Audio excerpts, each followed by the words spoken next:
আসসালামু আলাইকুম। আজকে আমি আপনাদের দেখাবো চট্টগ্রামের ঐতিহাসিক একটি মসজিদ, জুনির বাপের মসজিদ।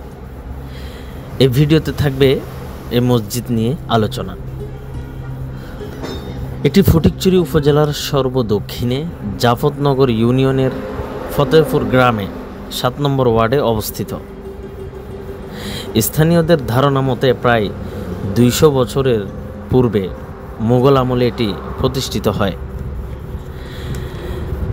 এটি প্রতিষ্ঠিত করেন মাইজভান্ডারী হজরত আহমদুল্লাহ সাহেব রহমতুল্লাহি আলাইহি। তবে কখন প্রতিষ্ঠিত হয়েছে দিন কিংবা কাল কারো কাছে জানা নেই।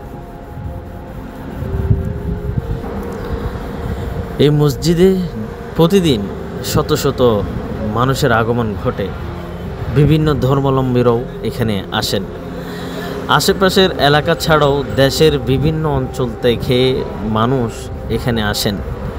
দেশের বাইরে থেকেও অনেক মানুষ এখানে আসে।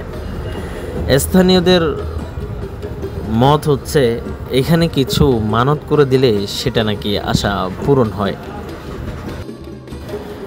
এখানে দেখতে পাবেন মহিলাদের জন্য আলাদা করে নামাজ পড়ার স্থান নির্ধারিত করা হয়েছে এবং মসজিদের পশ্চিম পাশে রয়েছে একটি দাখিল মাদ্রাসা।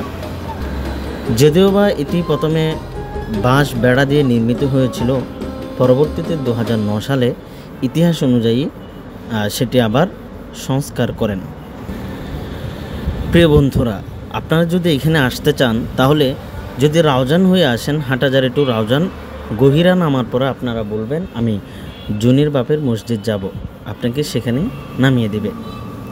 আর যদি ফটিকছড়ি হয়ে যান তাহলে ঝংকার থেকে নানুপুর রুট দিয়ে আপনাদের এখানে আসতে হবে। ধন্যবাদ।